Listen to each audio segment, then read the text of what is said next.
Velad pues, porque no sabéis el día ni la hora en la cual el Hijo del Hombre ha de venir. Porque el reino de los cielos es como un hombre que partióse lejos, llamó a sus siervos y entrególes sus bienes. Y a este dio 5 talentos, y al otro 2, y al otro 1, a cada uno conforme a su facultad, y partióse luego lejos. Y partido él, el que había recibido 5 talentos, granjeó con ellos, e hizo otros 5 talentos. Semejantemente también el que había recibido 2, ganó también él otros 2. Mas el que había recibido 1 fue y enterrólo en tierra, y escondió el dinero de su señor. Y después de mucho tiempo vino el señor de aquellos siervos, e hizo cuentas con ellos. Y llegando el que había recibido 5 talentos, trajo otros 5 talentos, diciendo: Señor, 5 talentos me entregaste. He aquí otros 5 talentos he ganado con ellos. Y su señor le dijo: Bien está, buen siervo y fiel, sobre poco has sido fiel, sobre mucho te pondré. Entra en el gozo de tu señor. Y llegando también el que había recibido 2 talentos, dijo: Señor, 2 talentos me entregaste, he aquí otros 2 talentos he ganado sobre ellos. Su señor le dijo: Bien está, buen siervo y fiel, sobre poco has sido fiel, sobre mucho te pondré, entra en el gozo de tu señor. Y llegando también el que había recibido 1 talento, dijo: Señor, yo te conocía que eres hombre duro, que ciegas donde no sembraste, y coges donde no derramaste.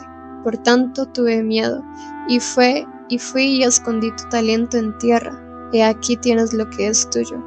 Y respondiendo su señor díjole: Mal siervo y negligente, sabías que ciego donde no sembré, y que cojo donde no derramé. Por tanto, te convenía dar mi dinero a los banqueros, y viniendo yo recibiera lo que es mío con usura. Quitadle pues el talento, y dadlo al que tiene 10 talentos, porque a cualquiera que tuviere le será dado, y tendrá más, y al que no tuviere, aun lo que tiene le será quitado. Y al siervo inútil echadlo en las tinieblas de afuera, y allí será el lloro y el batimiento de dientes.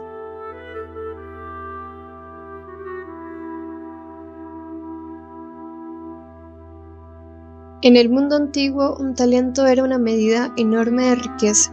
Equivalía aproximadamente a 34 o 36 kilos de metal precioso, oro, plata o su equivalente en piedras preciosas. Era una suma tan grande que podía sostener a una persona durante un año entero sin necesidad de trabajar. Esto no es un detalle menor dentro de la parábola. Si una persona recibía algo de ese valor, ya no tenía que dedicar todo su tiempo a trabajar para sobrevivir, porque lo que había recibido era suficiente para sostenerlo mientras se ocupaba de los asuntos de su Señor. Cuando Yahushua utiliza esta medida, está señalando que aquello que el Señor entrega es de un valor incalculable. La verdad del reino, la fe, el conocimiento del Evangelio, el Espíritu y las habilidades espirituales y las oportunidades de servir. El valor del talento implica también una responsabilidad. Quien lo recibe ya no debería vivir centrado en los asuntos del mundo, sino en los asuntos del reino. El trabajo puede existir, pero para pasar a un medio para vivir dentro del reino, viajar, para predicar, para visitar a los hermanos o socorrer a quienes tienen necesidad. Esto mismo lo vemos en los primeros discípulos. Ellos comprendían el valor de lo que habían recibido y por eso dejaron sus vidas anteriores.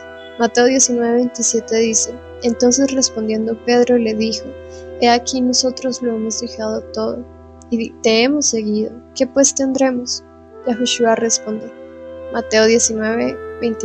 Y cualquiera que haya dejado casas, o hermanos, o hermanas, o padre, o madre, o mujer, o hijos, o tierras por mi nombre, recibirá 100 veces más y heredará la vida eterna. Los discípulos comprendieron el valor del talento que Yahushua les había dado. Por eso ya no tenía sentido seguir viviendo únicamente para las cosas del mundo. Ya no tenía sentido seguir dándole valor a las cosas muertas. Y encontraron que lo que Yahushua les había dado era un valor tan incalculable que mejor dedicaban su vida por ello, y recibían lo que más tarde recibieron, la vida eterna. En la parábola de los talentos, la sentencia contra el siervo negligente no nace solo de su inacción, sino de su ceguera espiritual. El Señor, habiéndonos rescatado de la potestad de las tinieblas y otorgarnos una vida de libertad, darnos una nueva familia en la fe y una herencia de justicia, no espera que enterremos su gracia en el polvo de nuestra comodidad o nuestro temor. Cuando el maestro recrimina, debías haber dado mi dinero a los banqueros, nos señala a aquellos obreros que han consagrado su existencia entera a la predicación. Incluso bajo el peso de la persecución, estos banqueros son los que hoy están en la primera línea, o que en la iglesia primitiva estaban en la primera línea, apóstoles o los apóstoles que luego fueron llamados también por el Señor, o personas como Bernabé, que también se convirtió en un apóstol, Pablo. Estos son hombres y mujeres que pierden sus casas, que son separados de sus familias, o que yacen en la oscuridad de una cárcel por no negar el Evangelio. Poner nuestro talento, nuestro tiempo, nuestras fuerzas y nuestros bienes en manos de estos valientes es la inversión más sagrada, y es a la que el maestro se refería. Visitar las prisiones, llevar el sustento a los hijos del perseguido y entregar mensajes de aliento que fortalezcan el espíritu de quien está encadenado.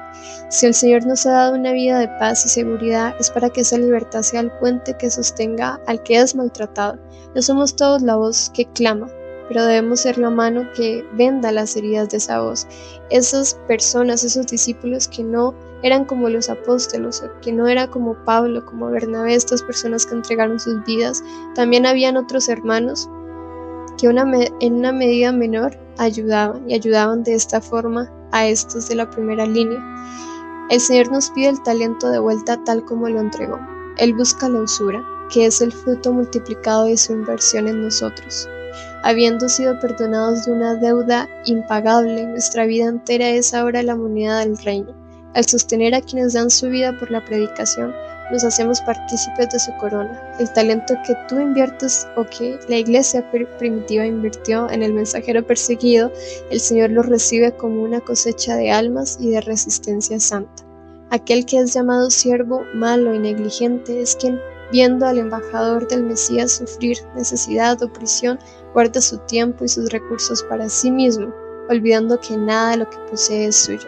El talento enterrado en la tierra de la indiferencia es una traición a la sangre de los mártires.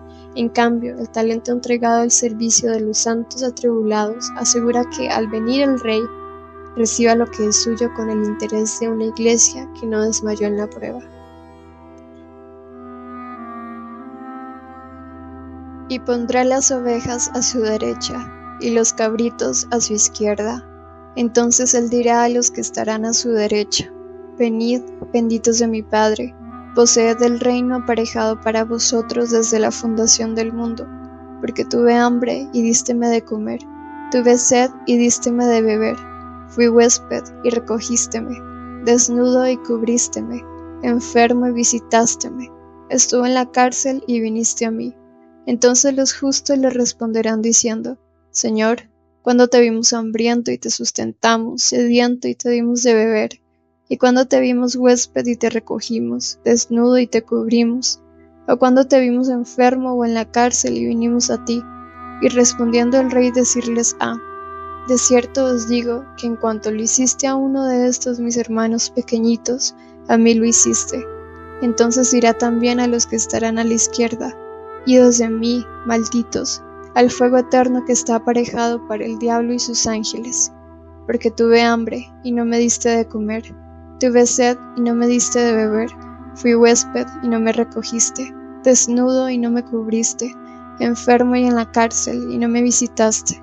Entonces también ellos le responderán diciendo: Señor, cuando te vimos hambriento o sediento, o huésped, o desnudo, o enfermo, o en la cárcel y no te servimos? Entonces responderles diciendo: de cierto os digo que en cuanto no lo hiciste a uno de estos pequeñitos, ni a mí lo hiciste. E irán estos al tormento eterno, y los justos a la vida eterna. Yahushua dice claramente que los que le ayudaron vistiéndolo, socorriéndolo, hospedándolo con alimento, con sed, es cuando en la obra por la predicación estos ayudaron a los que entregaron sus vidas al pleno servicio.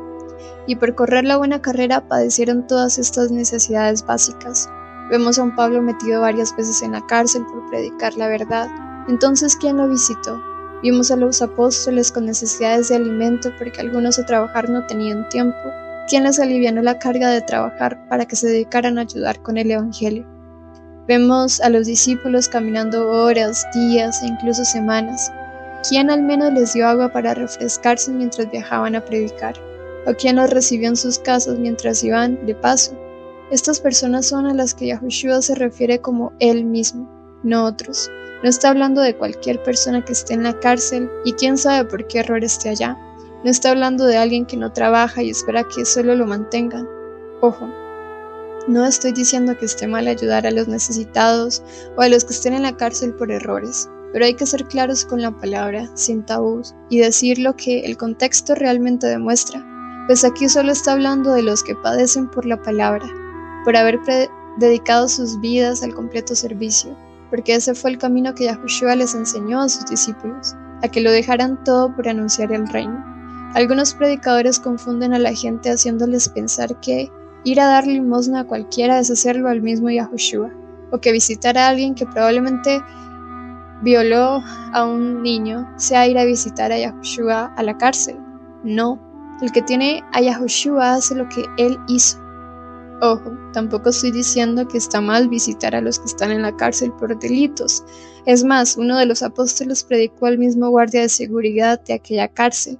Pero recordemos el verso de 1 de Juan 2:6. El que dice que está en él debe andar como él anduvo. ¿Acaso no es claro? No podemos decir que Yahushua es la persona que está en la cárcel por robo u homicidio.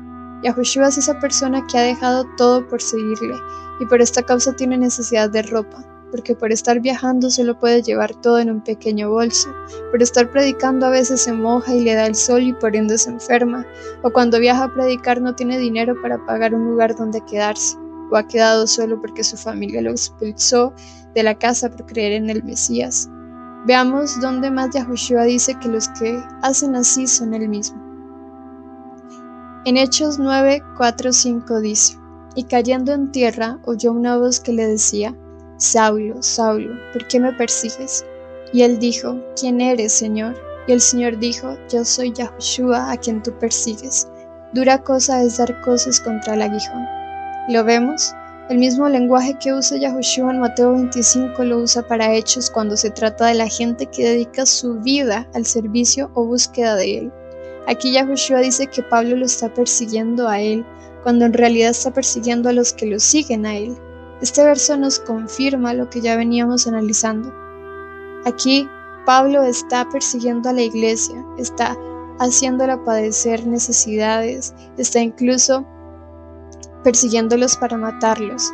Entonces Yahushua habla por ellos y les dice: eres tú a mí a quien persigues, porque cada persona que hace todas estas cosas por servicio a Yahushua, imita la vida de Yahushua, son él mismo, nadie más.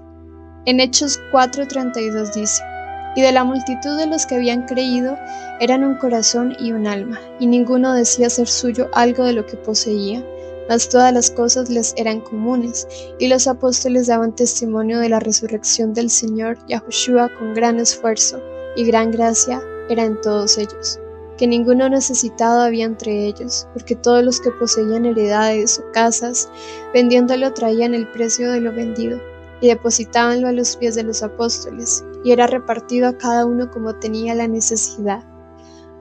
Lo que evidenciamos en estos versos es desde una forma más detallada a lo que el cuerpo del Mesías había llegado, una unión tan fuerte que se volvía casi imposible que alguien tuviera necesidad de algo. Las palabras del Mesías en cuanto a ayudar a los necesitados que se volvían a él, las necesidades de los que viajaban, los huérfanos y viudas que creían en el Mesías, todos estos quedaron sin necesidad, porque entendieron que el cuerpo del Mesías son ellos, y ningún miembro era débil o debía ser débil. En ellos no sería la acusación de tuve hambre y no me diste de comer, fui desnudo y no me vistieron. Estos se encargaron de ser los primeros en alimentar, socorrer, ayudar, proteger, quitar la sed. Ellos entendieron cuando Yahushua les explicó Mateo 25, porque cuando lleguen delante de la presencia del Padre, ellos no podían quedar por fuera y no podían ser acusados de haber desamparado al Señor. El ejemplo que se dio en la iglesia primitiva, donde todos eran socorridos, es el modelo que nos debe ayudar a identificar cuándo dar si hay un supuesto cuerpo del Mesías, porque Hechos señala que a ninguno le faltaba nada, todos eran igualmente socorridos en la misma medida para apóstoles, ancianos, viudas, etc. Si queremos cumplir ese mandato de ayudar al Mesías, primero debemos fijarnos si el cuerpo de la iglesia a la que vamos, a la que asistimos, realmente socorre a todos o solo se enriquece el que predica, habiendo entre sus seguidores, entre sus oyentes, gente que tiene necesidades. Analicemos si está bien sufrir necesidad nosotros que vamos a la iglesia a buscar al Señor y que el pastor no da su vida para ayudar a sus oyentes, ignorando los mismos hechos que Yahushua hizo, donde él era el que daba pan y pescado cuando lo siguieron multitudes por largo tiempo. Lo que nos enseña Yahushua es que los que enseñan son los que más ejemplo deben dar.